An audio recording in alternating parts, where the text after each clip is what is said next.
মুসলমান বাড়ির ছেলেকে একটা চট দিয়ে দিলে গোটা পাড়া চলে আসে, আমাদের ছেলেকে মারলেন কেন, ও কি দোষ করেছে আমায় কেন বলেননি? একটা হিন্দু পা ভেঙে রাস্তায় পড়ে থাকলে বাকিরা মোবাইলে ছবি তুলে ফেসবুকে দেয়, ওকে বাঁচাবার জন্য কেউ যায় না। এইটা আমাদের পতনের সব থেকে বড় কারণ। একজন বিপদে পড়লে 10 জন পাশে গিয়ে দাঁড়াবেন, দেখবেন আজকে আপনি যদি কারো বিপদে গিয়ে দাঁড়ান না, এক না একদিন আপনি যদি বিপদে পড়েন মানুষ কিন্তু আপনার পাশে এসে দাঁড়াবে। আর আপনি যদি মনে করেন যে ও বিপদে পড়ুক আমি তো ঠিক আছি, না, একদিন যখন আমি বিপদে পড়বো ও কিন্তু ঘরের মধ্যে ঢুকে দরজা দিয়ে দেবে। সবার আগে এইটা দরকার। আর এই যে মায়েরা বসে আছেন, আমি মায়েদেরকে বলবো সবসময়ের জন্য, হ্যাঁ, আপনারা প্রত্যেক দিন সারাদিন সংসারের কাজ করে পূর্ব বর্ধমানের মানুষ অবসর সময়ে আপনারা সাধু সঙ্গ করুন, সৎসঙ্গ করুন, ভগবানের কথা আলোচনা করবেন। এক পকেটে মোবাইল থাকে, আরেক পকেটে গীতা থাকবে, তবে তো জীবনে ব্যালেন্স থাকবে।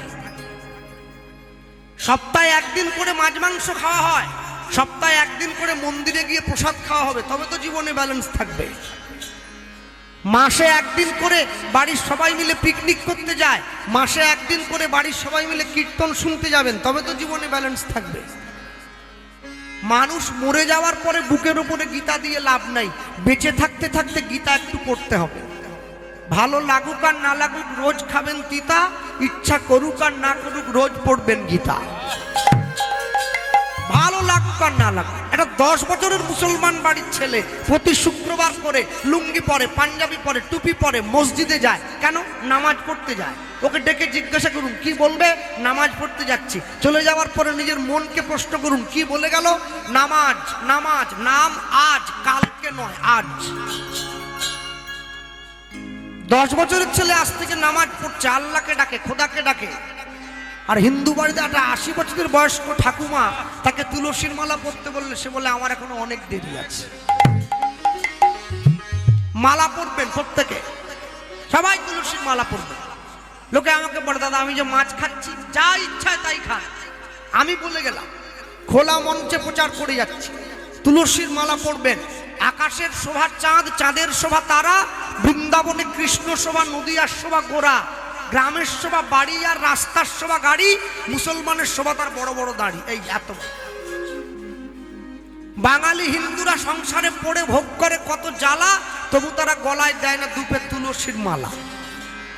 প্রত্যেকে পড়বেন, মাছ মাংস ডিম টিকটিকি গিরগিটি সাপ ব্যাং যা মনে চায় তাই খাবেন, মালা পড়বেন, মালা পড়বেন।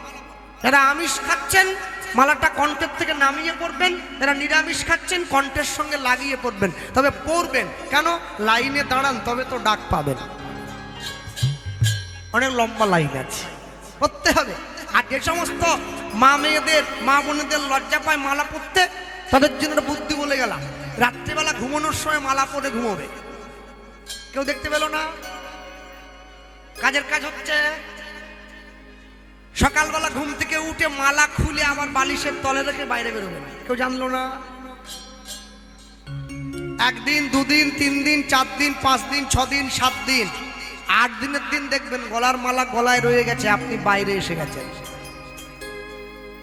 হ্যাঁ, আত্মীয় বাড়িতে রোজ রোজ গেলে আত্মীয়ের কাছে সম্মান চলে যায়, রোজ রোজ আত্মীয় বাড়ি যেতে নেই। কিন্তু ভগবানের মন্দিরে রোজ রোজ গেলে ভগবানের সঙ্গে সম্পর্কটা বেড়ে যায়। তাই জন্যে আমি সকলকে বললাম মালা প্রত্যেকে পড়বেন, কেউ যেন বাদ না যায়। আর একদম শেষে গিয়ে মহাজন কি লিখছেন তাকিয়ে দেখুন। বাংলায় একটা কথা আছে জানবেন, সংসার সুখের হয় রমণীর গুণে, এটা সকলে জানে। ওর পরে আরেকটা কথা ছিল যেটা মানুষে বাদ দিয়ে দিয়েছে, গুণবান স্বামী যদি থাকে মায়ের সনে তবে সংসার সুখের হবে, না হলে হবে না। স্বামী প্রত্যেক দিন রাত 12টায় ফিটিং হয়ে বাড়ি চলে আসবে, সে সংসার সুখের হবে না, দুঃখে ভরে যাবে। হ্যাঁ, সংসারী মা সংসারকে সুখী করতে গেলে মায়ের জীবনে প্রাথমিক কিছু কর্তব্য আছে। প্রথম কর্তব্য, সংসারী মা প্রত্যেক দিন প্রাতঃকালে সূর্য ওঠার পূর্বে ঘুম থেকে উঠবে। এইবারে কারো সূর্য যদি সকাল 9টায় ওঠে সে দোষ কিন্তু আমার না, সূর্যের টাইমে সূর্য উঠে গেছে। আপনি কটায় উঠবেন সেটা আপনার ইচ্ছে। 2, সংসারী মা প্রাতঃকালে স্নান করবে।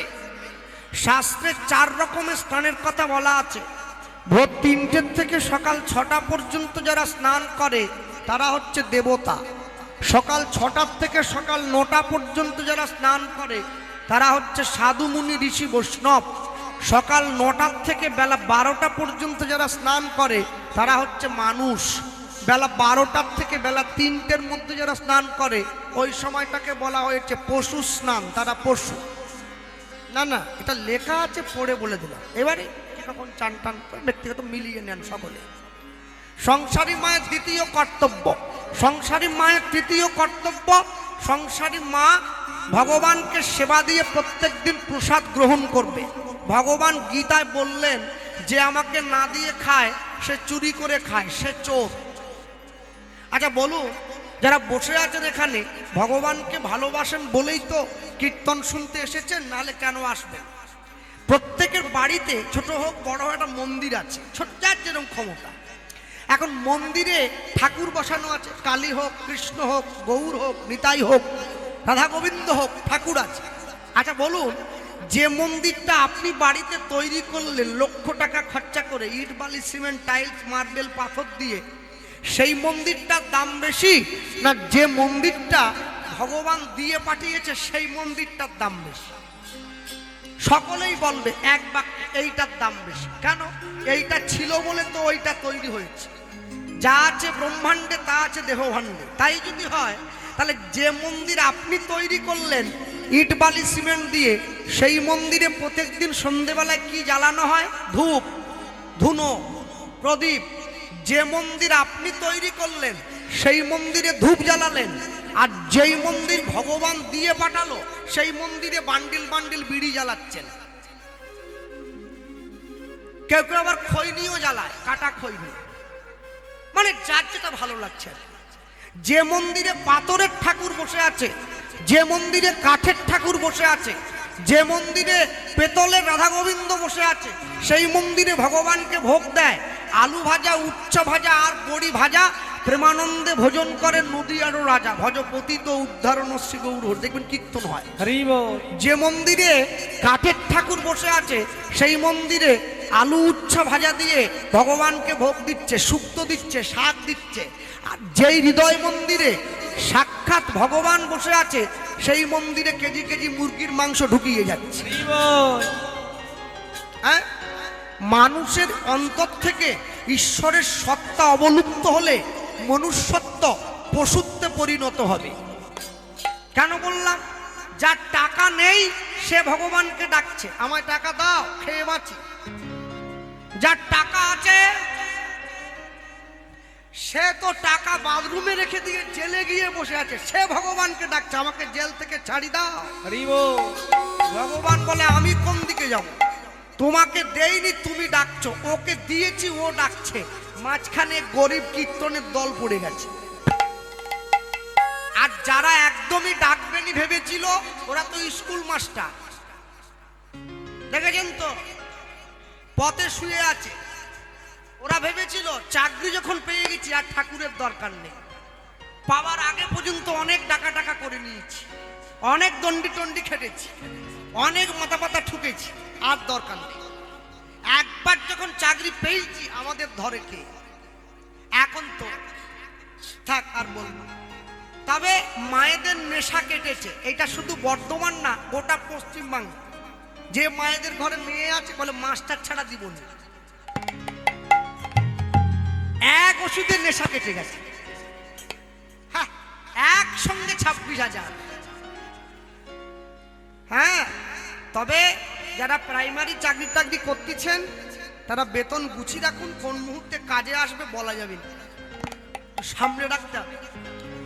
আশ্চর্য কি জানেন? সব থেকে বড় আশ্চর্য হলো কোনোদিনের জন্য অসৎ উপায়ে কোনোদিন মহৎ কাজ সম্পন্ন হয় না। ওটা 2-4 দিন শান্তি পাওয়া যায়, সুখ পাওয়া যায়। 1 মাস, 10 দিন, 15 দিন, 20 দিন, 6 মাস, 1 বছর আবার কিন্তু আপনাকে শূন্য এসে ঠেকতে হবে। মানুষ কত চালাক জানে, মরে যাওয়ার পরে না জামা কাপড়টা দিয়ে দেয়। আমার ছেলে মেয়েরাও দেবে, বলে বাবা এইটা পরে গান গাই তো, জামাগুলো বড় পছন্দের ছিল, দিয়ে দে। এগুলো রাখি নিয়ে দেখলে মায়া পড়ে। আর ওই যে বিছানাটায় শুয়ে ঘুমোতো, ওটা মরার ছোঁয়া লেগেছে, ওটাও দে, ওটাও দে। এইবারে পাড়ার লোক এসে বলছে, হ্যাঁ রে তোর বাবা যে সোনার আংটি পরে থাকতো ওটা দিবিনি? বলে না ওটা নিও না। বলে কেন ওটা দিবিনি? বলে সোনাতে দোষ নেই। কিরম শয়তান! জামায় দোষ লেগে গেল, কাপড়ে দোষ, বিছানায় শুয়েছিলাম ওটা দোষ, আংটিতে দোষ নেই। সোনা 1 লাখ টাকা ভরি, বুঝলে? হ্যাঁ, আবার মরার পরে একটা ফুটো কলসি দেয় শ্মশানে, গোটা কলসি দেয় না। বলে বাবা তো ভূত হয়ে যাবে, গোটা কলসির জল খেতে পারবে না, কলসি ফুটো করে দিলে খেতে সুবিধা, নিচে মুখ লাগিয়ে খাবে। সংসারকে আপনি যত ভালোবাসবেন, সংসার বিনিময়ে আপনাকে তত বেশি করে করে দুঃখ দেবে। সংসারকে যত আপন করবেন, কুকুরের যখন খিদে পায়, কুকুর ভাগাড়ে গিয়ে শুকনো হাড় নিয়ে চিবায়, হাড়ের খোঁচা লেগে কুকুরের মুখ কেটে রক্ত বেরিয়ে যায়, কুকুর ভাবে হাড়ের থেকে বেশ নোনচা নোনচা স্বাদ বেরোচ্ছে। সংসারী মানুষ তো আমরা, যত সংসারটা জড়িয়ে ধরবেন না, ওই খেজুর গাছকে জড়িয়ে ধরার মতো। ও আপনাকে খোঁচা দেবে, খোঁচা লেগে গায়ে রক্ত বেরিয়ে যাবে, মানুষ বলবে আমি বড় সুখ পাচ্ছি। হ্যাঁ, আমি তো নামতে নামতে এত নিচে নেমে গেলাম, নিজে মরে গিয়ে পর্যন্ত সংসারটাকে বাঁচাতে চাই। মানে আমি মরে যাই ক্ষতি নাই, সংসারটা বেঁচে যায়। আমি LICর কথা বলছিলাম, বেঁচে থাকলে 20 লাখ, মরে গেলে 40। হ্যাঁ তাই তো, দেখেছেন? হ্যাঁ, LIC যারা করা এজেন্ট যারা, তাদের দেখলেই তো আমার ভয় লাগে, জমদূত আসতেছে।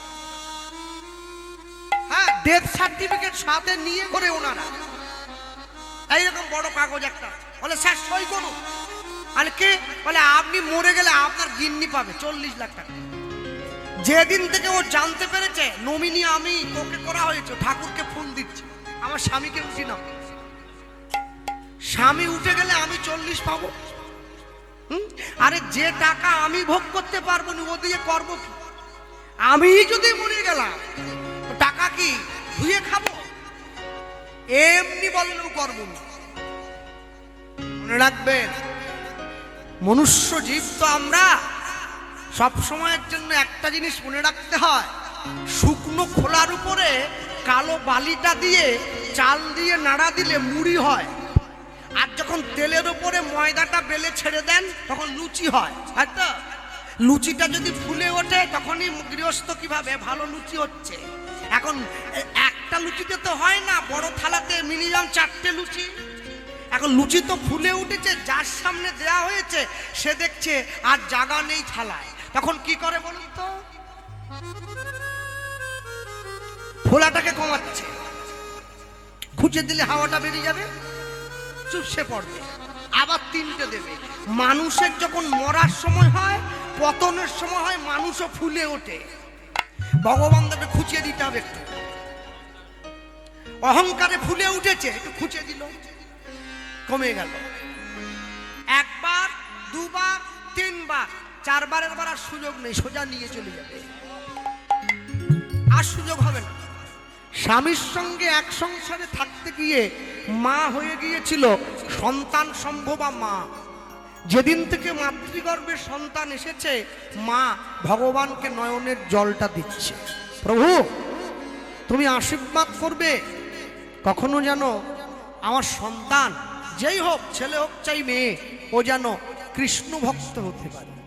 দরজার বাইরে স্বামী দাঁড়িয়ে শুনছে আমার স্ত্রী কি বলে ভগবানকে সেবা দিচ্ছে। ওই যে ভগবানের মন্দিরে ঢুকে দরজাটা বন্ধ করে দিয়েছে, দরজাটা বন্ধ করে দিয়ে ভগবানের চরণটা জড়িয়ে ধরেছে।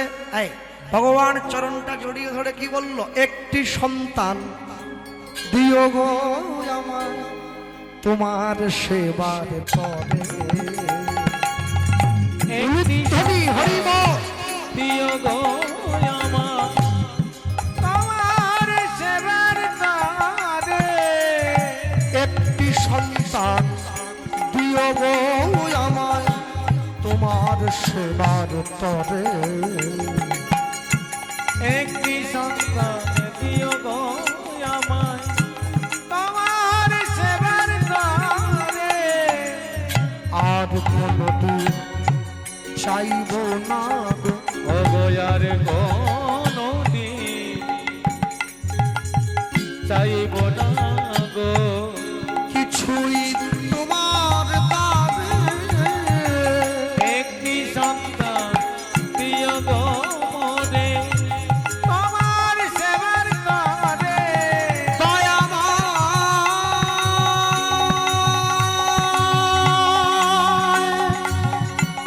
আমায় দয়া দয়াময় দয়া করো। হে কৃষ্ণ করুণা সিন্ধু করুণা সিন্ধু দীন বন্ধু জগৎ পতে জগৎ পতে গোপেশ গোপিকা কান্ত গোপিকা কান্ত রাধা কান্ত নমস্তুতে। রাধা কান্ত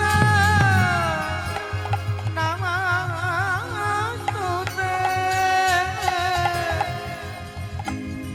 রাধা কান্ত নমস্তুতে।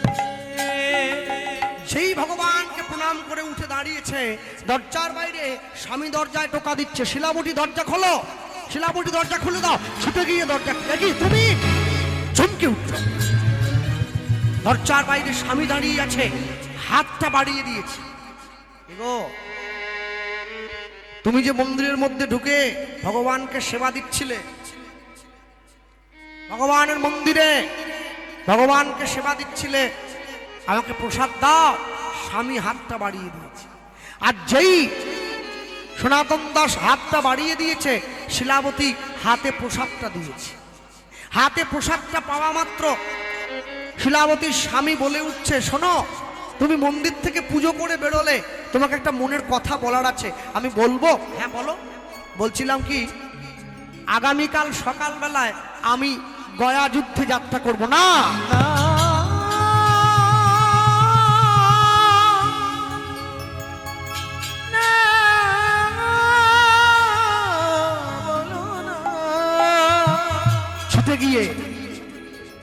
ছুটে গিয়ে শিলাবতী নিজের স্বামীর চরণটা জড়িয়ে ধরেছে। অগ্নি সাক্ষী করে 7 পাকে ঘুরে তুমি আমাকে তোমার স্ত্রী বলে গ্রহণ করেছ, আমার দেহের মনের সব খবর তুমি জানো। বর্তমানে তোমার ঔরসে আমি 9 মাসের সন্তান সম্ভব মা, তোমার সন্তান আমার গর্ভ মাঝে। ভক্তমণ্ডলী মায়েরা, আগেকার দিনে নিয়ম ছিল, মাতৃগর্ভে সন্তান থাকলে সেই মায়ের স্বামীকে কোনো জীব হত্যা করতে দেওয়া হতো না। যেই জন্য তো সেই সময়কার সন্তানরা এত ভালো ভালো হয়েছে। পৃথিবীতে যত জায়গায় যত ক্ষেত্রে তো ভালো সন্তানকে দেখছেন আপনারা, সমস্ত ভালো ছেলে মেয়ের মূলে একটা করে ভালো মা আছে, মিলিয়ে না। কৌশল্যার মতো মা পেয়েছিল বলে ছেলেটা রামচন্দ্র হয়েছে, রামচন্দ্র হয়েছে। দেবকীর মতো মা ছিল বলে ছেলেটা কৃষ্ণ হলো, কৃষ্ণ হলো। শচী মায়ের মতো মা ছিল বলে ছেলেটা মহাপ্রভু হলো, প্রভু হলো। সারদা দেবীর মতো মা পেয়েছে বলে ছেলেটা বিশ্বকবি রবীন্দ্রনাথ হলো, রবীন্দ্রনাথ হলো। প্রভাবতী দেবীর মতো মা পেয়েছে বলে ছেলেটা সুভাষচন্দ্র বসু হলো, চন্দ্র বসু হলো। ভগবতী দেবীর মতো মা ছিল বলে ছেলেটা বিদ্যার সাগর, বিদ্যার সাগর হলো। যত জায়গায় যত ভালো ছেলেকে দেখতে পাচ্ছেন, সব ছেলের মূলে একটা করে ভালো মা। হিরণ্যকশিপু দৈত্য ছিল, ছেলেটা প্রহ্লাদ হয়ে গেল কেন? মা নিকষা আসতে, মা কয়াধু বড্ড ভালো ছিল। রাবণের বাবা বিশ্বশ্রবা মুনি, ছেলেটা রাবণ হয়ে গেল, মা নিকষা বড্ড খারাপ ছিল। মায়ের শিক্ষা আগে হলে শিশু শেখে মায়ের কোলে। মনে রাখবেন, মাতৃভক্তি অটুট যত, সেই ছেলে হয় কৃতি তত। পিতায় শ্রদ্ধা মায়ে টান, সেই ছেলে হয় সাম্য প্রাণ।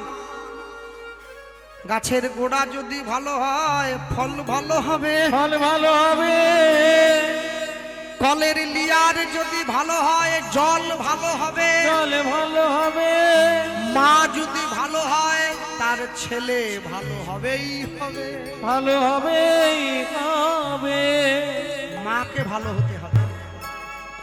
মা যদি ভালো হয় ছেলে খারাপ হওয়ার কোনো জায়গা নেই। এবার যদি দেখেন ছেলে অসৎ সঙ্গে পড়ে খারাপ হয়ে গেছে, ঠিক ভালো পথে ঘুরে চলে আসবে, ওর রক্তটা তো ভালো আছে। মনে রাখবেন, যারা বসে আছেন এই জায়গায়, আজকে 3 ঘন্টা কীর্তন শুনতে কষ্ট হয়, হাত গেল, পা গেল, কোমর গেল, সব ব্যথা হয়ে যন্ত্রণা হয়ে গেল। কিন্তু আজকে কীর্তন শোনার শক্তি আছে, বাড়িতে গিয়ে শুয়ে পড়ছেন।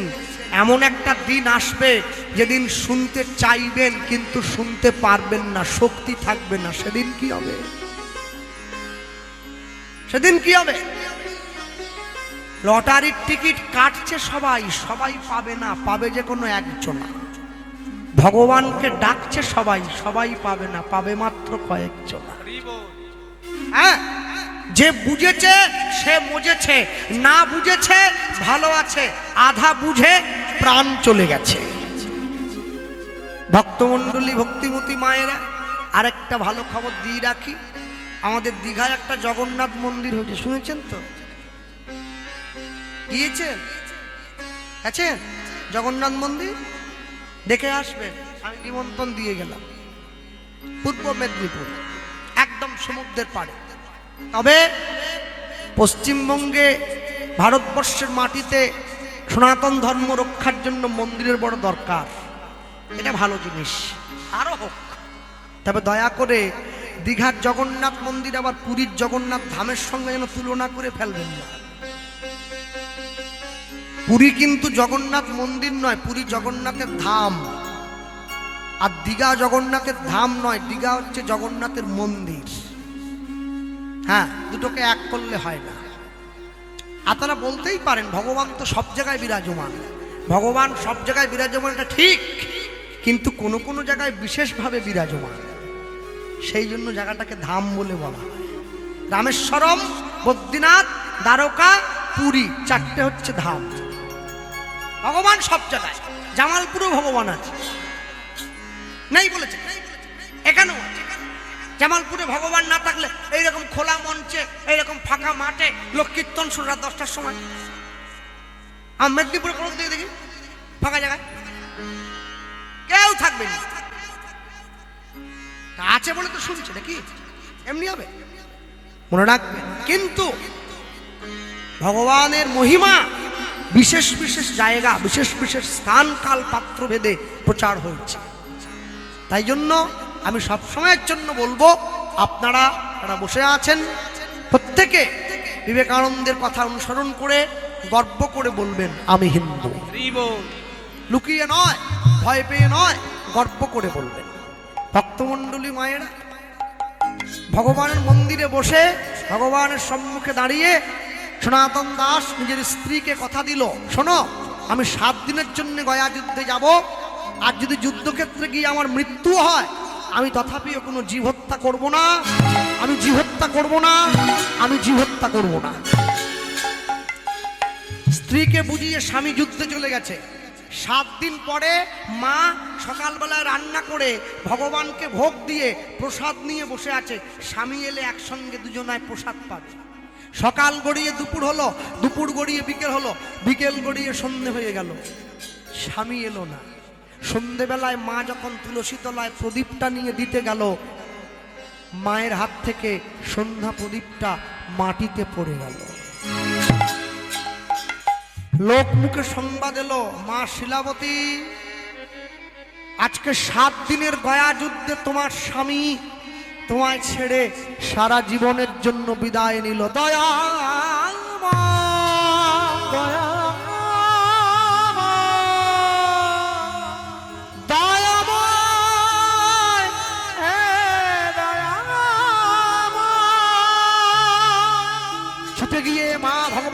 মন্দিরে ভগবানের চরণটা জড়িয়ে ধরেছে।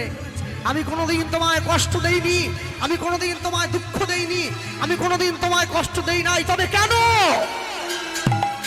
আমার জীবনের একমাত্র অবলম্বন তুমি কেড়ে নিলে?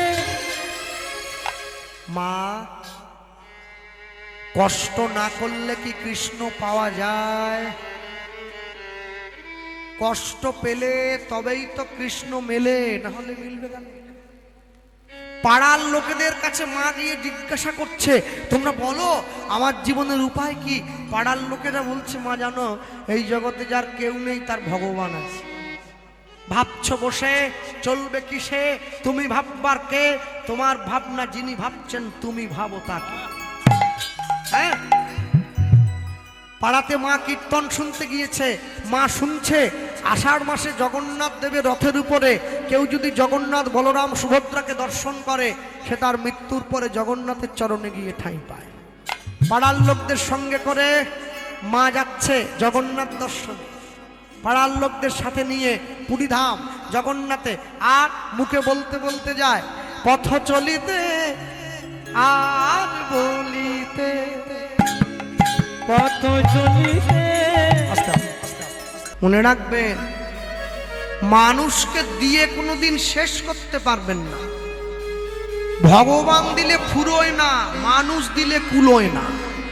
হ্যাঁ, এই যে বাড়িটা আমাদের থাকার জায়গা হয়েছে, কত বড় বাড়ি বাবা, এ তো বাড়ি না, বাড়াবাড়ি। হ্যাঁ, আমার তো নিজের ছোট বাড়ি, বাড়ি দেখলেই ভয় করে আমার। তা আমি একটা জিনিস লক্ষ্য করলাম, বাড়ির ঘরগুলো বিরাট, বুঝলে, দরজাগুলো সুন্দর, কিন্তু বাথরুমের দরজাটা প্লাস্টিকের। দুঃখ হলো একটু। তাহলে ভাইটাকে লাস্টে বলে যাব যে তুমি সব দরজাগুলো শাল সেগুন কাঠের তৈরি করলে, বাথরুমেরটা প্লাস্টিকের কাজ। তারপরে চিন্তা করলাম টিফিন করতে করতে, কেন বলুন তো প্লাস্টিকের করেছে? জানেন কি, বাথরুমে গিয়ে লোকে মরতিছে বেশি, চান করতে গিয়ে স্ট্রোক হয়ে গেছে, তো মরা তো পড়ে আছে, দরজা ভেঙে বের করতে হবে। শাল সেগুন হলে গায়ে লেগে যাবে, কেন 30-40 হাজার টাকা দাম, কম করে বললাম। হ্যাঁ, এ তো 2000 টাকা, বাং বাং আবার লাগাবো। সব জায়গায় একবারে গুছানো আছে, সুন্দর। হ্যাঁ, আমার তো একতলা বাড়ি, টিনের চাল, আমি তো বুঝবো না এগুলো। আর মিস্ত্রি যে, ও আপনাকে ঠিক গাঁটে গাঁটে বুঝিয়ে দিচ্ছে। কি দরকার, কেন খরচা করবেন, প্লাস্টিক দিয়ে দেন। আর ঘরেরটা বলে কাঠেরটা দেন, মানে ও জানে, মানে মরলে তো ওরই খরচ, খাটনি বেশি। বুঝলেন, মানুষ হয়ে গেছে আমরা প্রত্যেকে, আমরা নিজেদেরটা নিয়ে ভাব, এত নিচে নেমে গেছে মানুষ। ভগবানের নামে মুরগির দোকান খোলে, শ্রীকৃষ্ণ ব্রয়লার সেন্টার, কাটা 230, গোটা 110। ওকে গিয়ে জিজ্ঞাসা করুন, কি আবার ঠাকুরের নামে দোকান খুললে, মুরগির দোকান? বলে পাপ হলে আমার এক একটা ঠাকুরে হোক। তাকে পর্যন্ত কাঠ গড়ায় দাঁড় করে দিচ্ছে, তাকেও ছাড়ে। হ্যাঁ, মা কালীর নামে জুতো, মা কালী সুহাউস, মা কালী শেষ পর্যন্ত জুতোতেই সে থাকলো। এই বাঙালি আমরা আমাদের নিজেদের দোষের জন্য আজকে অন্য ধর্মের মানুষ আমাদেরকে টন্টিটকিরি করে, উপহাস্য করে। হ্যাঁ, কেন বলুন তো? কদিন পরে বাংলার মাটিতে একটা বড় উৎসব আসছে, তাকে জামাই ষষ্ঠী বলেন আপনারা। কদিন পরে বাঙালির বড় উৎসব, জামাইরা আসবে, লিচুর দাম তো বেড়ে যাবে, জামাইরা আসবে। হ্যাঁ, যেভাবে আপনারা জামাই ষষ্ঠী পালন করছেন, যেভাবে আমরা পালন করছি, এ পালনের এরকম বিধান নয়, রীতি আছে। ভারতবর্ষে 12 মাসে 13 পার্বণ। এই যে 12 মাসে 13 পার্বণ, এই 12 মাসে 13টা পার্বণেরও উপযুক্ত কারণ আছে, এমনি এমনি হয়নি। সনাতন ধর্ম পৃথিবীর শ্রেষ্ঠ, এমনি এমনি জগৎ শ্রেষ্ঠ নয়, অনেক কারণে শ্রেষ্ঠ। মনে রাখবেন, শিবের তো বিয়ে হয়েছিল, প্রথমে কাকে বিয়ে করেছিল? দক্ষরাজের মেয়ে সতীকে। সতী যখন আগুনে ঝাঁপ দিয়ে প্রাণ ত্যাগ করলো, সতীর দেহ নিয়ে শিব নাচলো, বিষ্ণু চক্র দিয়ে 51 টুকরো করে দিয়েছিল, 51 সতীপীঠ। শিব কিন্তু দ্বিতীয়বার বিয়ে করতে চায়নি, কিন্তু মেয়েটার শিবকে ভালো লেগেছিল। দ্বিতীয়বার কাকে বিয়ে করলো? হিমালয় পর্বতের কন্যা পার্বতী, মেনকার মেয়ে। শিব তো পর্বতে ঘুরে বেড়াচ্ছে খালি গায়ে, পার্বতী গিয়েছে ফুল তুলতে, শিবকে দেখেই পছন্দ হয়েছে। কেন? জগতের যত দেবতা আছে সকলে অমৃত খেয়ে অমর, শিব হচ্ছে একমাত্র দেবতা যে বিষ খেয়ে অমর। যাই জন্য শিবকে বলা হয় দেব আদি দেব মহাদেব, দেবতাদের দেবতা। মেয়েদের ভালোবাসার মানুষ তার বাবা, ছেলেদের ভালোবাসার মানুষ তার মা। মেয়ে গিয়ে বাবাকে বলছে, বাবা আমাদের পর্বতে একটা ছেলে ঘুরছে বাঘছাল করে, গোটা গায়ে ছাই মাখা, তোরা যে যা বলিস ভাই আমার সোনার হরিণ চাই, ওই ছেলেটা আমার দরকার। বিয়ে যদি করতে হয় বাবা আমি ওই ছেলেটাকে করবো। ওর বাবা বলে, হ্যাঁ তুই আর ছেলে পেলি রে? হ্যাঁ মজা করছে, টোটোওয়ালা পছন্দ করতে পারতিস, ওই রকম ছেলে পছন্দ করলি। তোর মাকে আমি কি বলবো, কি উত্তর দেবো? যে তুমি ব্যবস্থা করো। বাবা গিয়ে রাত্রিবেলা মাকে বলছে, হ্যাঁ গো তোমার মেয়ে যে একটা ছেলেকে পছন্দ করেছে, তুমি কি জানো যে মেয়ে দেখতে সুন্দরী হবে তার মায়ের বিরাট গরম সবসময় থাকবে। কোন ছেলে? ওই যে ছেলেটা আমাদের পাহাড়ে পাহাড়ে ঘুরে বেড়ায়, ডুগডুগি নিয়ে রাম নাম গায়ে, হাতে ত্রিশূল। কে? খবরটা ওই রকম ছেলে। হিমালয় পর্বত দেখছে, স্ত্রী তো রাজি হবে না, কিন্তু মেয়ের ভালোবাসা। বাবা এবার স্ত্রীকে বোঝাচ্ছে, শোনো না তোমার মেয়ে কি যাকে তাকে পছন্দ করেছে?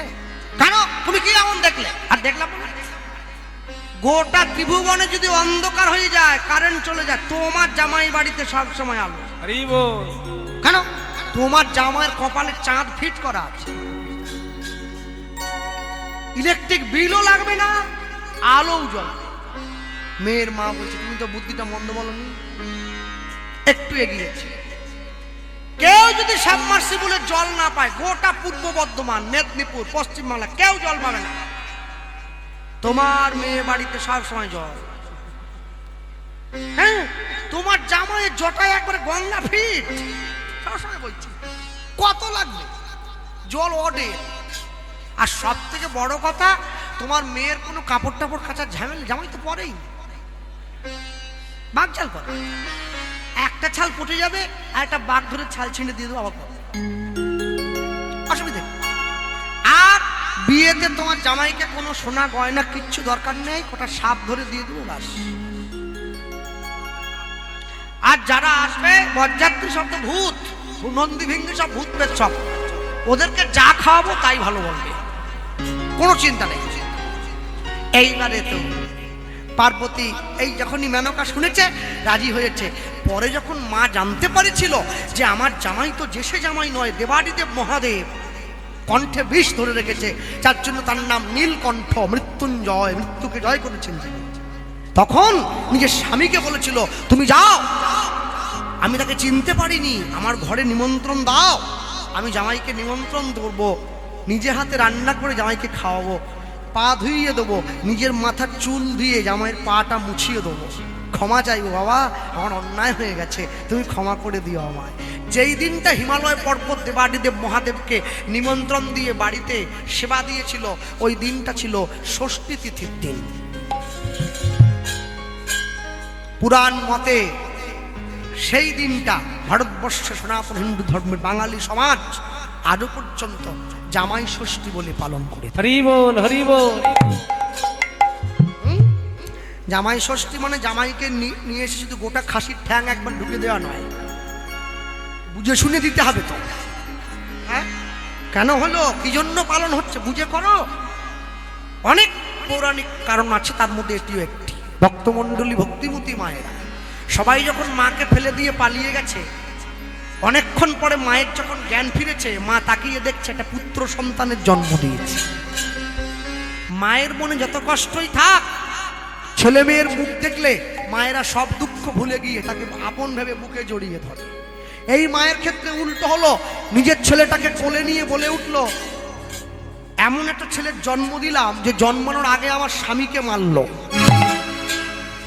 জন্মানোর পরে আমার জগন্নাথ দর্শনে বাধা দিল, তোকে আমি সঙ্গে নেব না, ছুড়ে দিল। মা যখনই সন্তানটাকে ছুড়ে দিয়েছে, ভগবান ছুটে গিয়ে কোল পেতে কোলে নিয়ে নিয়েছে। রাখে হরি, মারে কে? আর যাকে মারে হরি বাঁচাবে কে? ভগবান ওকে কোল পেতে কোলে নিয়ে নিয়েছে। কেন? ও তো আমার ভক্ত, আমায় ওকে বাঁচাতে হবে। ভগবান ছেলেটাকে কোল পেতে কোলে নিয়ে একটা অসত্য গাছের ডালে আশ্রয় দিয়েছে। যে গাছের ডালটিতে ভগবান ছেলেটাকে আশ্রয় দিয়েছে, ওই গাছটা বাঁকুড়া বিষ্ণুপুরে আজও পর্যন্ত আছে, গেলে দর্শন করবেন। তবে গাছটা জড়িয়ে ধরতে গেলে 2-4 জনে হবে না, 10 থেকে 15 জন লোক লাগবে। ভগবানের ভক্তকে বাঁচিয়ে গাছটা অমর হয়ে গেছে, ছেলেটা তো বেঁচে গেছে। মায়ের কি অবস্থা? গায়ের জোরে উঠে চলে যাচ্ছে জগন্নাথ দেখতে। পারে কি? সদ্য প্রসবিনী মা ওই মন্দিরের জগন্নাথ রাখাল বালকের বেশ ধরে মায়ের সামনে দাঁড়িয়ে হাতটা বাড়িয়ে নিজে হাত ধরে মাকে নিয়ে যাচ্ছে জগন্নাথ দেখার জন্য। রথের সামনে নিয়ে গিয়ে ছেলে তার মাকে দেখাচ্ছে, মা ওই দেখো জগন্নাথ। মা এত বোকা, ছেলের হাতটা ছেড়ে দিয়েছে। খোকা কোথায় রে? এই খোকা কোথায়? আর কি আছে নাকি? যে ভগবানকে ভালোবাসে ভগবান তাকেও নাম দিল, যে ভগবানকে ভালোবাসে না ভগবান তাকেও নাম দিল। আর এই যে সমস্ত কমিটির ভাইরা আজকে এরা হরিনাম সংকীর্তন আয়োজন করেছে, বিগত বৎসরগুলিতে আয়োজন করেছিল। আমি আসার পরে শুনলাম প্রত্যেক বছরই সব দামি দামি শিল্পী এনেছে। দামি মানে কি? আমার থেকে দামি দামি। তা এখন এবছরে যে বাজেটটা একটু কম, তো ছোট এনে একটু কাজ চালাচ্ছে। আগামী থেকে আবার বড় শিল্পী আনবে। না না, এখন কথা হলো এদেরকে আমি বলে যাচ্ছি, এই পরের বছর থেকে যদি হরিনাম হয়, আগামী বছর থেকে এই ডায়েসটা বাদ দিয়ে দিতে হবে। কীর্তন ডায়েসে হয় না, কীর্তন মাটিতে হয়। ডায়েসে যাত্রা হবে, ফাংশন হবে, হাঙ্গামা হবে, অর্কেস্ট্রা হবে, ড্যান্স ট্রুপ হবে, এইসব ডায়েসে হবে, নাটক ফাটক এইসব। হরিনাম মাটিতে হবে, যেখানে ভক্ত শ্রোতারা বসেছে তার একদম সামনে। যারা গান শুনতে আসে তাদের সঙ্গে যে গাইবে তার যত নিকট সম্পর্ক হবে তত মনের কথা বলতে সুবিধে হয়। আর উঁচুতে উঠে গেলে না পড়ে যাওয়ার ভয় বেশি। ওই জন্য সাধু সাবধান, চোর সাবধান নয়। হ্যাঁ, দেখলেন না যেদিনকে কৌরব আর পাণ্ডবের যুদ্ধ হয়েছিল, সেদিন ধর্মকে রক্ষা করবার জন্যে ভগবান একটা হাতে অস্ত্র তুলে নিয়েছিল, যে অস্ত্রটার নাম হচ্ছে সুদর্শন চক্র। জয়দ্রথকে বধ করলো, সূর্যকে ঢেকে দিল চক্র দিয়ে।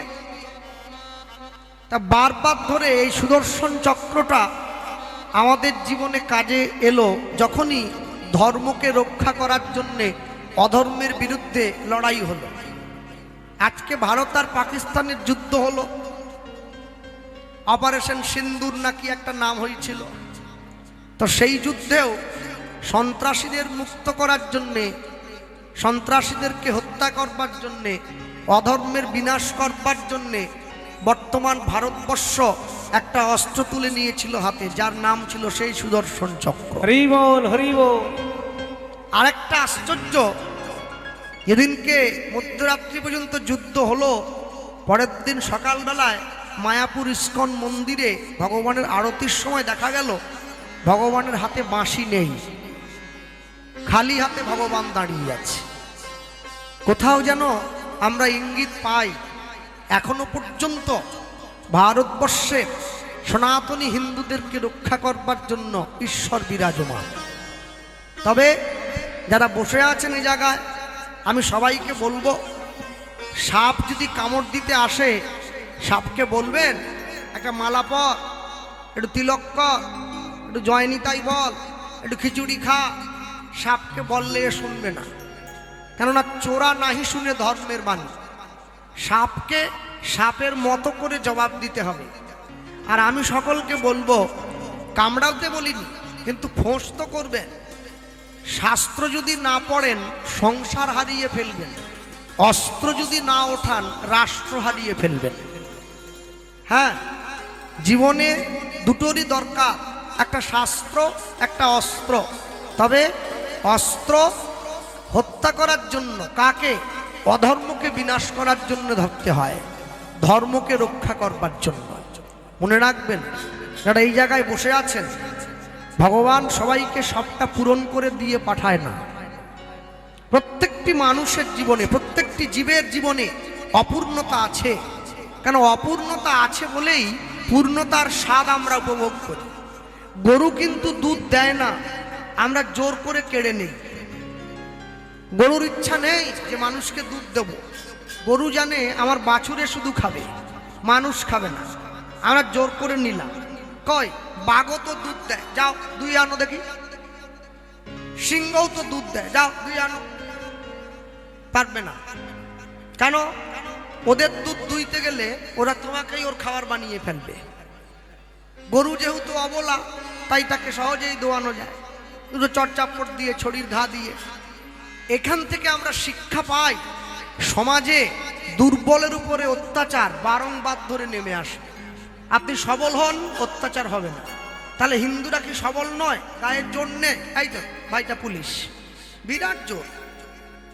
কিন্তু একার জোর দিয়ে সমাজ রক্ষা হয় না, 10-এর লাঠি 1-এর বোঝা। আজ থেকে 540 বৎসর পূর্বে কলিকালের মাটিতে শ্রীকৃষ্ণ চৈতন্য মহাপ্রভুর শুভ আবির্ভাব। মানুষের সাজে, মানুষের বেশে, মানুষের ঘরে ভগবান গিয়ে দাঁড়িয়েছেন। আজকে যেমন ভগবানের কথা শোনার জন্য সবাই ছুটে এসেছেন, যেদিন তার জন্ম হয়েছিল নবদ্বীপে, তাকে দেখবার জন্য সকলে ছুটে গিয়েছিল। কলিকালের মানুষ ভগবানের সম্মুখে দাঁড়িয়ে সবার আগে একটা বড় প্রশ্ন রেখেছিল যে প্রভু, আমাদের জীবনে সব আছে, গাড়ি বাড়ি, টাকা পয়সা, বিষয় সম্পত্তি, কোনো কিছুর অভাব নেই, কিন্তু আমাদের জীবনে সব থেকে বড় যেটা অভাব, সেটা হচ্ছে কলিকালের মানুষের জীবনে শান্তির বড় অভাব। আর এই অভাবের কি করলে আমাদের জীবনে শান্তি আসবে, তারই যথাযথ উত্তর জানতে চাওয়ার জন্য তোমার কাছে ছুটে আসা। মনে রাখবেন, মানুষ পয়সা দিয়ে অনেক বড় একটা বাড়ি কিনতে পারে, কিন্তু শান্তি কিনতে পারবে না। পয়সা দিয়ে অনেক দামি একটা বই কেনা যায়, কিন্তু বিদ্যা কোনোদিনও কিনতে পাওয়া যায় না। পয়সা দিয়ে বাজার থেকে অনেক দামি দামি সোনার গহনা কিনে গায়ে পরা যায়, কিন্তু দেহের সৌন্দর্য কোনোদিন কিনতে পাওয়া যায় না। পয়সা দিয়ে অনেক দামি একটা পালঙ্ক কিনে আনা যায়, কিন্তু ঘুম কোনোদিন কিনতে পাওয়া যায় না। পয়সা দিয়ে অনেক দামি একটা ঘড়ি কিনে হাতে পরা যায়, সময় কোনোদিনও কিনতে পাওয়া যায় না। আর সবার শেষে বললেন, পয়সা দিয়ে অনেক ভালো ভালো জামা কাপড় কিনে পরে ভালো মানুষ সাজার অভিনয় করা যায়, মনুষ্যত্ব কোনোদিনও কিনতে পাওয়া যায় না। হরি বল, হরি বল। ওটা অর্জন করে নিতে হয়। একটা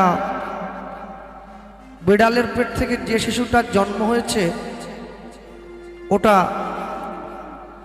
জন্মানোর পরে বিড়াল হয়েই জন্মায়। একটা বাঘের পেট থেকে যে বাচ্চাটার জন্ম হয়েছে ও জন্মানোর পরে বাঘ হয়েই জন্ম নিয়েছে। কিন্তু মাতৃগর্ভ থেকে যে সন্তান মনুষ্যরূপে জন্ম হয়েছে সে মানুষ হয়ে জন্মেছে বটে, কিন্তু মনুষ্যত্ব অর্জন করে তারপরে তাকে মানুষ হতে হয়েছে। এই জন্য সন্ধ্যে মানুষ ভাই, সবার উপরে মানুষ সত্য দেখো তাহার উপরে নাই। এই যে মায়েরা বসে আছেন, কীর্তন শুনতে এসেছেন, সকলে মনে রাখবেন আপনারা তো সারা জীবনই রান্না করছেন নিজের পরিবারের জন্য, সংসারের জন্য, ছেলে মেয়ে, স্বামী, দেওর, ননদ, ভাসুর, শ্বশুর, শাশুড়ি, যা পরিবারের জন্য সারা জীবন রান্না করছেন। কিন্তু যেদিনকে আপনার হাতের রান্না গৌর গোবিন্দের সেবায় লাগবে সেদিন আপনার রান্না শেখা সার্থক হবে, তার আগে নয়। কেননা ভগবানের জন্যে রান্না সবাই করতে পারে না, সেই ভাগ্য সবার জীবনে আসবে না। যার জন্য মহাপ্রভু বলেছিলেন, জীব নিত্য কৃষ্ণ দাস ইহা ভুলি গেল, মায়া পিশাচি জীবের গলেতে বান্ধিল। কৃষ্ণ নাম কর জীব আর সব মিছে, পলাইবার পথ নাই দেখো জম আছে পিছে। হরি বল। গৌরচন্দ্রিকা শুরুতে দাঁড়িয়ে আমরা শুনলাম বৈষ্ণব মহাজন পদকর্তা তিনি লিখছেন, প্রণমঃ কলিযুগ সর্বযুগ সার, হরিনাম সংকীর্তন যাহাতে প্রচার। এক এক করে 3টে যুগ চলে গিয়েছে, আমরা কলিযুগের মানুষ। সত্যযুগ লক্ষ্মীনারায়ণ যুগল, সত্যযুগের ভগবান। ত্রেতা যুগ, দাপর যুগ, তাহলে 3টে যুগ চলে গেল। কলিযুগকে প্রণাম করতে বলা হচ্ছে কেন? বলছে কলিযুগকে প্রণাম করার সবথেকে বড় কারণ হচ্ছে কলিযুগের মাটিতে হরিনাম সংকীর্তনের প্রচার হয়েছে। ধন্য কলিযুগ ধন্য, অবতীর্ণ শ্রীচৈতন্য। আপনাকে নাম করতে হবে। আপনি ধোয়া কাপড়ে থাকুন, বাসি কাপড়ে থাকুন, বিছানায় শুয়ে থাকুন, বিছানায় বসে থাকুন, বাথরুমে স্নান করতে গিয়ে করুন, খেতে বসে করুন, বিয়ে বাড়িতে গিয়ে করুন, শ্রাদ্ধ বাড়িতে গিয়ে করুন, রাস্তায় পথ চলতে চলতে করুন, জীবনের সুখে করুন, দুঃখে করুন, সময়ে অসময়ে দুঃসময়ে। মোট কথা হলো আপনাকে হরিনাম গাইতে হবে। আপনি জীবনের যে কোনো পরিস্থিতি থেকে যদি বেরিয়ে আসতে চান তাহলে আপনার একমাত্র সম্বল হরিনাম সংকীর্তন। এখন যারা নতুন নতুন গুরু দীক্ষা টিক্ষা নিয়েছে তারা অনেকে আমাকে বলে যে কৃষ্ণবাবু, যখনই নাম করতে গিয়ে বসি তখনই যত সংসারের চিন্তা মাথার মধ্যে এসে পড়ে, যখনই ঠাকুর ঘরে যাই তখনই সংসারের চিন্তাটা মাথার মধ্যে এসে পড়ে। ওটা নিয়ে বিচলিত হওয়ার কিছু নেই। কেন? একটা বাড়িতে একটা ঘর 2-3 বছর ধরে বন্ধ হয়েছিল, একেবারে ধুলোবালি ভর্তি। তো হঠাৎ করে 3 বছর পরে যদি আপনি সেই ঘরটা তালাচাবি খুলে পরিষ্কার করার জন্য যান, আপনি লক্ষ্য করবেন যখনই ঝাঁটা দিয়ে ধুলোগুলোকে পরিষ্কার করার জন্য ঝাঁট দেবেন, ধুলোগুলো উড়ে আপনার চোখে নাকে মুখে এসে ঢুকে যাবে। তার উপরে কিন্তু ঝাঁট দিতে হবে। ধুলো উঠছে, আপনি দেখছেন, আপনার অসুবিধে হচ্ছে, তবু আপনাকে ঝাঁট দিতে হবে। এই ঝাঁট যত দেবেন, যতবার, একবার দুবার, প্রথমবারে ঝাঁট দিলেন ঘরটা একটু বেশি ধুলো উঠল, দ্বিতীয়বারে ঝাঁট দিলেন একটু কম, তৃতীয়বারে আরেকটু কম, 4 বারের বার একদম কমে যাবে, কোনো ধুলোই থাকবে না। আর 5 বার একদম পরিষ্কার। তাই মনের মধ্যে তো অনেক ধুলো ময়লা জমে আছে, তো চট করে যদি আপনি হরিনামের ঝাড়ুটা দিয়ে এই মনের ময়লাগুলোকে দূর করতে চান, তো ওই ময়লাগুলো উড়ে এসেই প্রথমে আপনার নাকে মুখে ঢুকে আপনাকে একটু ব্যতিব্যস্ত করে দেবে, যাতে আপনি ঘরটা পরিষ্কার না করেন। তারপরেও যদি করেন 1 বার, 2 বার, 3 বার, 4 বার, তারপর দেখবেন ওটা নিজের থেকেই পরিষ্কার হয়ে যাচ্ছে।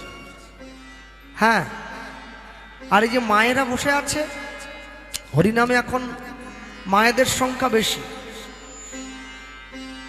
হ্যাঁ, মায়েরা একটু বেশি শুনতে যায়, আর মায়েদেরকে নিয়ে যে কীর্তনীয় একটু বেশি করে বলে তার একটু ভিড়ও বেশি হয়, সে আমি জানি। কেন, মায়েদের মনের তো ওগুলোই প্রশ্ন থাকে, ঝেঁটা কোন দিকে রাখবো, জুতো কোন দিকে রাখবো, তুলসী মঞ্চ কোন দিকে রাখবো, কোন বারে ঠাকুর জল দেবো, কোন বারে দেবো না, এগুলো মায়েদের মনে অনেক প্রশ্ন থাকে। তাই এইগুলো যে কীর্তনীয় বেশি বেশি করে বলে, তো মায়েরা একটু সেদিকে ঝুঁকে যায় বেশি। যদি বৃষ্টি হয় জামালপুরে, বলে না আজকে যেতে হবে, কারণ ওইটা শুনে আসবো যে ঝাঁটাটা ঈশান কোণে রাখবো না পশ্চিম কোণে রাখবো। কিন্তু আশ্চর্য হলো, আমার কথায় কেউ দুঃখ পাবেন না, মায়েদের ধৈর্য বড় কম।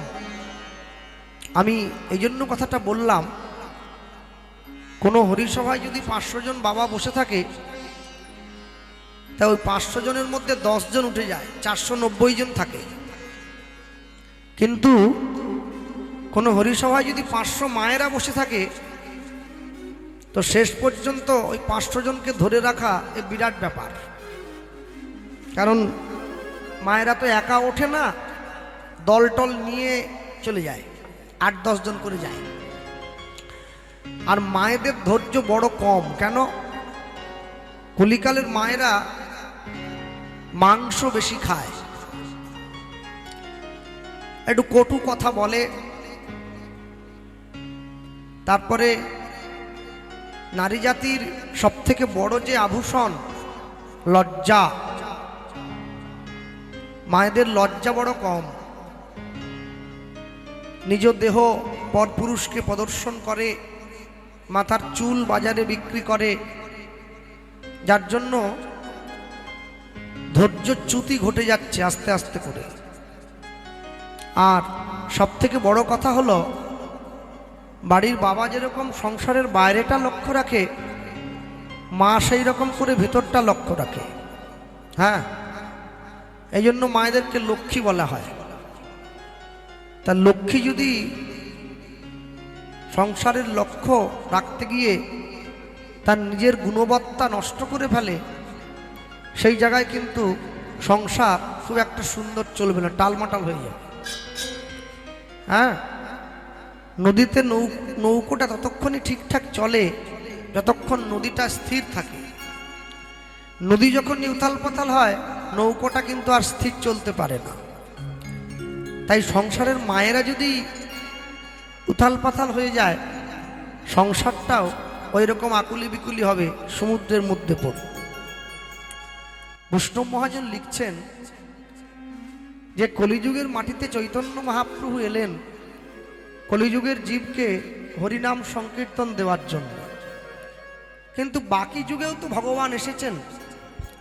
সত্যযুগে ভগবান 5 বার এলেন, মৎস্য কুর্ম বরাহ নৃসিংহ বামন। ত্রেতা যুগে দুবার এলেন রাম পরশুরাম। দাপর যুগে একবার এলেন কৃষ্ণ। কলিযুগে দাপর যুগে একবার এসেছেন কৃষ্ণ রূপে, কলিযুগে একবার এলেন গৌতম বুদ্ধ রূপে, আরেকবার আসবেন উড়িষ্যার সম্বলপুরে বিষ্ণুযশা ব্রাহ্মণের ঘরে কল্কি অবতার রূপে। এই হচ্ছে ভগবানের 10 অবতার। কিন্তু এরপর চৈতন্য মহাপ্রভু মাঝখানে এসেছেন। কি জন্য এলেন তাকিয়ে দেখুন। দূরমতি অতি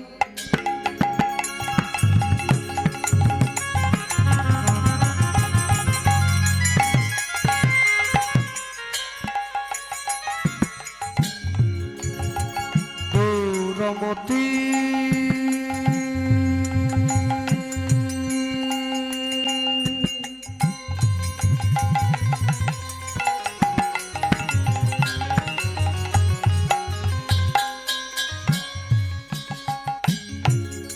দূরমতি জ্যোতি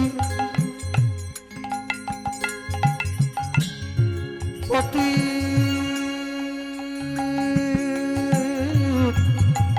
হ্যালো হ্যালো পতি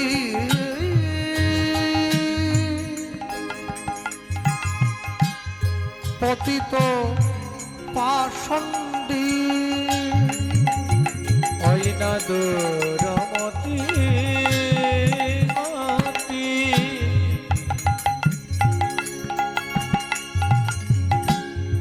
ও ভাই পতিত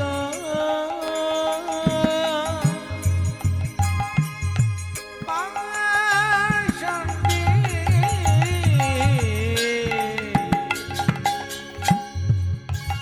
নানা প্রাণে না মারিল, প্রাণে না মারিল, প্রাণে না মারিল কারে কারে ওই না দূরমতি।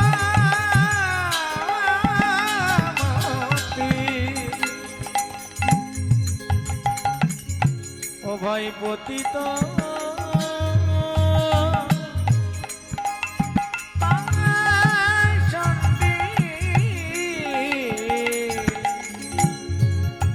নানা প্রাণে না মারিল, প্রাণে না মারিল, প্রাণে না মারিল কারে কারে। হরিনাম দিয়া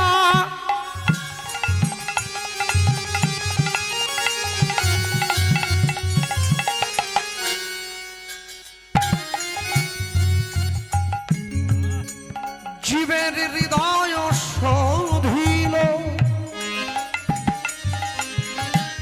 যাচি গিয়া সবার ঘরে ঘরে। হরিনাম দিয়া উলুধ্বনি নিতাই গৌর হরিব। হরিনাম দিয়া জীবের হৃদয় শোধিল, যাচি গিয়া সবার ঘরে ঘরে। হরিনাম হরিনাম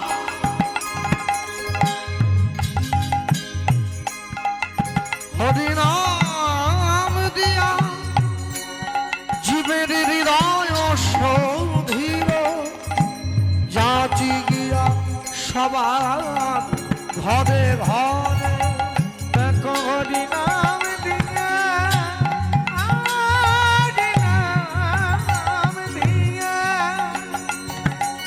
জীবের হৃদয় শোধিল, যাচি গিয়া সবার ঘরে ঘরে। বলি যেচে সেধে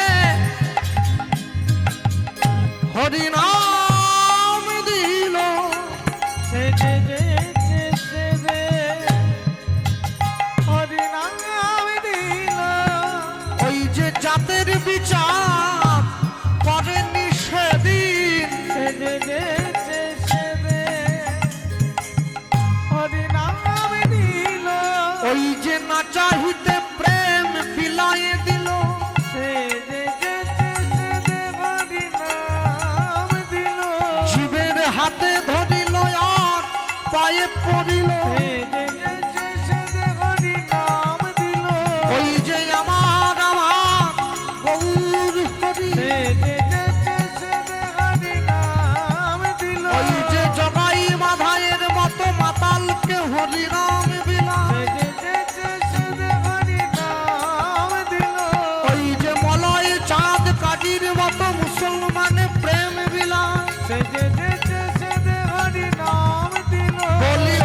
ঘরে ঘরে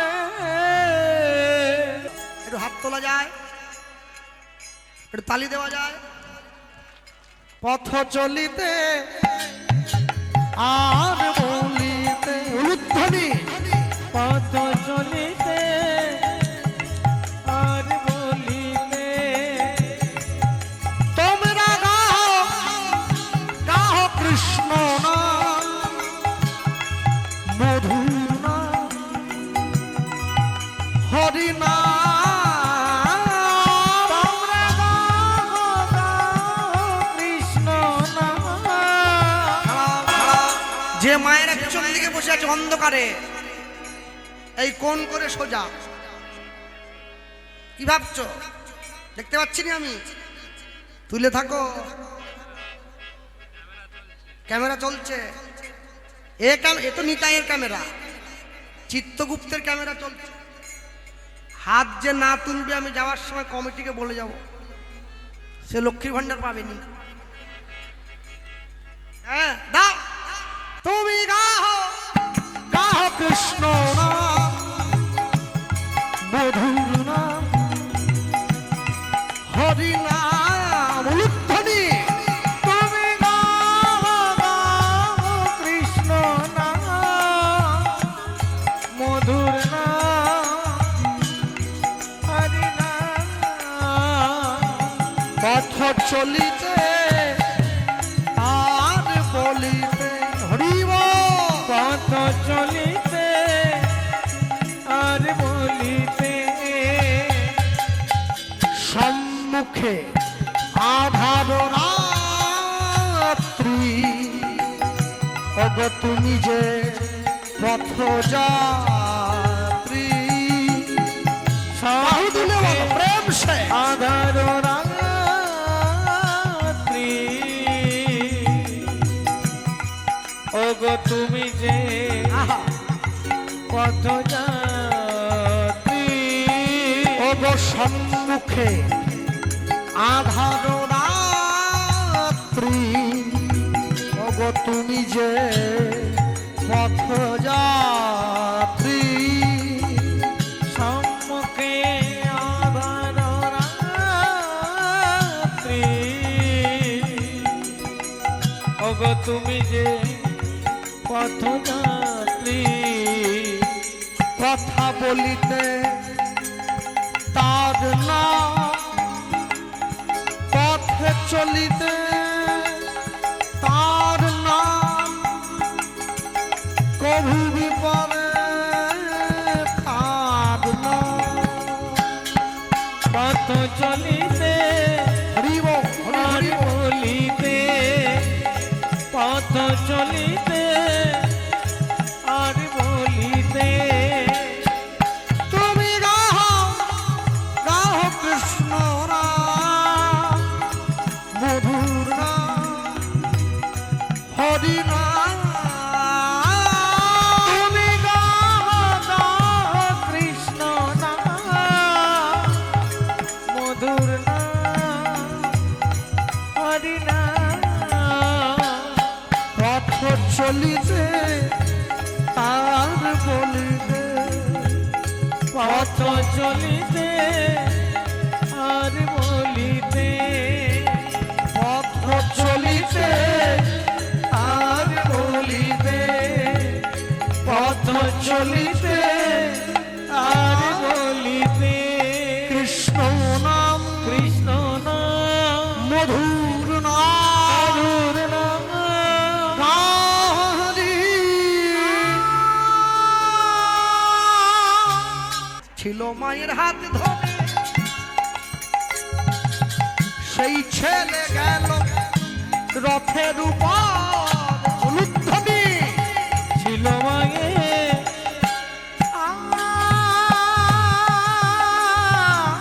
হাত ধরে, হাত ধরে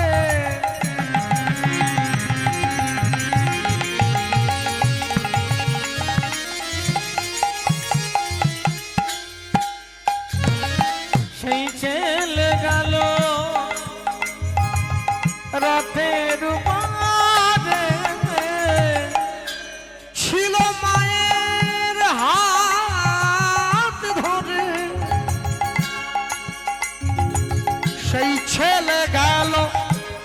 রথের উপরে ছিল মায়ের হাত ধরে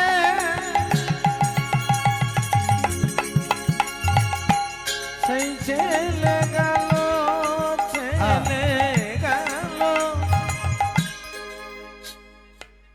ঘাড়ে ব্যথা পাবে মা, ঘাড়ে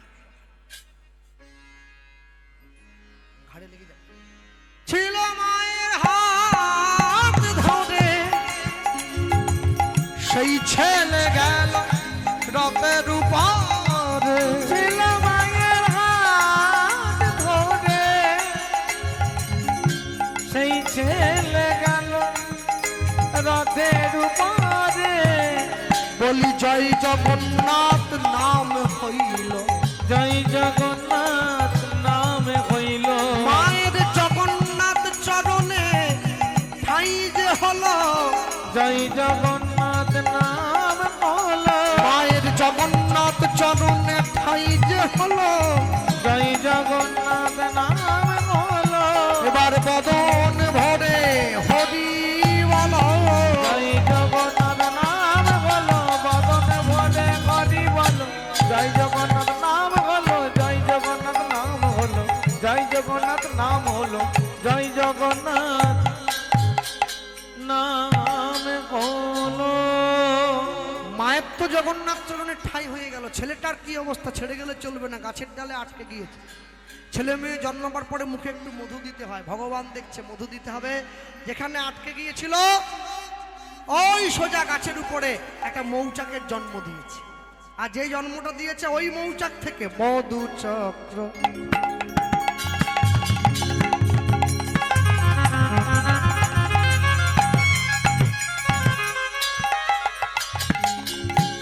মধু চক্র বৃক্ষ ডালে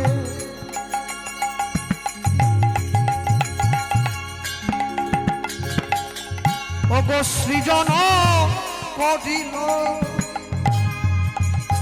এবার ফোঁটা ফোঁটা শিশুর মুখে মধু ঝরিতে লাগিল, অব মধু চক্র মধু চক্র বৃক্ষ ডালে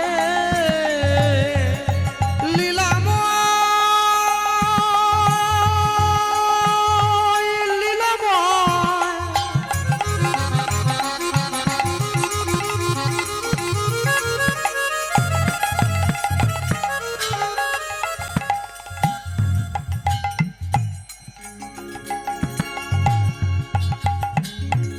বলো এই কি তোমার লীলা,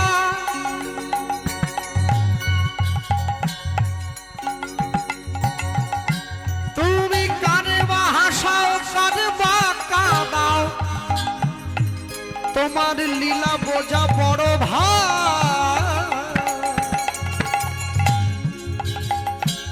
মধু চক্র বৃক্ষ ডাল, এবার এবার ভেবেছ যেমনে এই ত্রিভুবনে তুমি যেটা করে গেলে কেউ জানে না, কেউ জানে না,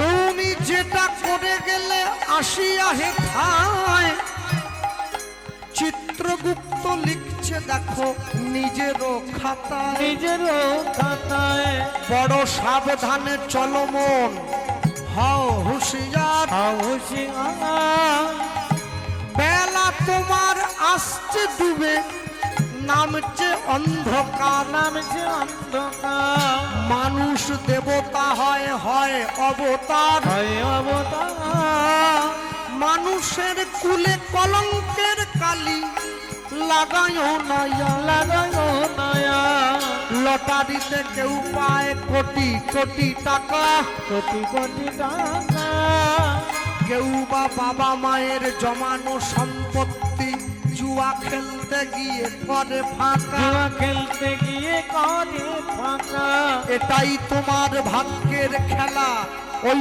লীলাময়ের লীলার ছল, লীলাময়ের লীলার ছল, কারো জীবন আনন্দে কাটে কারো দুই নয়নে জল, কারো দু নয়নে জল, মধু চক্র মধু চক্র বৃক্ষডালে অগসিজন করিল ফোটা ফোটা শিশুর মুখে মধু ঝরিতে লাগিল এবার ফোটা ফোটা শিশুর মুখে মধু ঝরিতে লাগিল।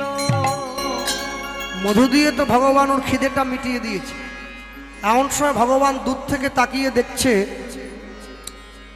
জঙ্গলের মধ্যে হিংস্র একটা বাঘিনী ছুটে আসছে ওকে খাওয়ার জন্য। ভগবান দেখলো এবার তো রক্ষা করতে হবে।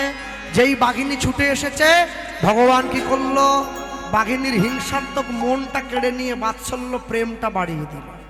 হ্যাঁ, বাঘ মাংস খায়, বাঘিনী ঘাড়ে কামড় দিয়ে রক্ত চুষে খায়। গোস্বামী তুলসীদাসজি লিখছেন, दिन का मोहिनी रात का बाघिनी पलक पलक लहू चोसे दुनिया का लोग बाउरा होकर घर घर बाघिनी पोषे। আমাদের প্রত্যেকের ঘরে নাকি একটা করে বাঘিনী আছে, দিন রাত ধরে আমাদের রক্ত চুষে খাচ্ছে। আর আমি বলতে পারবো না বাড়ি যাবো, রাস্তা খারাপ। হ্যাঁ, বাঘিনী ছুটে আসছে। ভগবান কি করলো, বাঘিনীর হিংসাত্মক মনটা কেড়ে নিয়ে বাৎসল্য প্রেমটা বাড়িয়ে দিয়েছে। যেই বাড়ালো, বাঘিনী কাছে গিয়ে বসে নিজ স্তন হতে বাঘিনী দুগ্ধ ছড়ায় ওগো মায়ের মতো আদর করে শিশুরে খাওয়ায়। উলুধ্বনি হরিব নিজ স্তন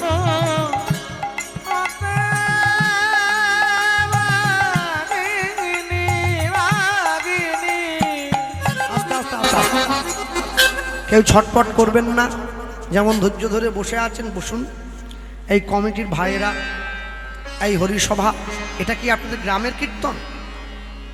আপনারা কজন মিলে করাচ্ছেন? আচ্ছা, বেশ। তা আমি বলবো, ওরা প্রত্যেক বছরই করায় অনুষ্ঠান, তো ওরা আপনাদের কাছে যাবে। কিছু দাঁড়াও, ভিক্ষার কথা বললেই দেখি লুঙ্গি নিয়ে উঠে পড়লো, জায়গা রাখ, বাইক থেকে আসি, এসবের দরকার নেই। বসুন, জায়গায় বসুন। ওরা প্রত্যেকের কাছে কাছে যাবে। হ্যাঁ, আপনারা যেমনভাবে পারবেন, যেভাবে পারবেন ওদের ভিক্ষার ঝুলিতে আপনারা দান করবেন ভগবানের সেবার জন্যে, ভগবত সেবার জন্যে। আপনারা যে যেমনভাবে বসে আছে ওরা, হ্যাঁ আমি শুরুটা করে দিই, এসো আমার থেকে শুরু হোক। হ্যাঁ, আপনারা যেমনভাবে পারবেন ওদের ভিক্ষার ঝুলিতে। হৃদয় গৌর প্রেমানন্দে হরিবল হরিবল হরিবল। নিজ স্তন হতে বাঘিনী দুগ্ধ ঝরায় ওগো মায়ের মতো আদর করে শিশুরে খাওয়ায়।